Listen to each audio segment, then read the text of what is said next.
Well, first off, Jacqueline, this still has to be signed by the mayor, and there's already a moratorium on the use of tear gas in Philadelphia. But with a 14-3 vote, city council members say they don't want to see a repeat of what happened in the city a few months ago. During the protests in May and June, Philadelphia police could be seen shooting projectiles at crowds in West Philly. This man was hit in the face with one. Ambulance, ambulance, please!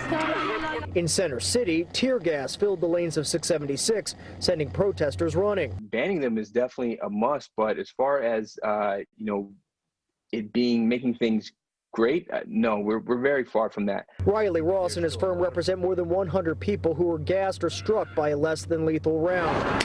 And all of a sudden you're in the middle of a war zone, being struck by bullets for simply just for being there, simply for being in your neighborhood. City leaders have made apologies, but City Council member Helen Gim wanted more. The response to protest must not endanger the broader public safety. She led the bill to ban the use of such tactics during protected First Amendment activities, saying it will be up to police leadership to figure out how to plan and train. This does not uniformly or issue a blanket ban on the use of these devices. It asks that the police department have strict and rigorous attention to what is considered First Amendment protected activity, especially as we see the demonstrations that are taking to the streets right now. I think it's a short-sighted move on the city council's part. A retired police officer himself, Matt HORACE, says it takes away a critical tool from officers, calling it a big challenge. I don't know how you pivot 4,000 or 5,000 people from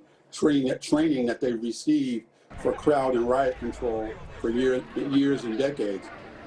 And I reached out to the police union today. They had no comment on this particular decision. As for the top brass here at the Philadelphia Police Department, they have not released what a new policy could possibly look like.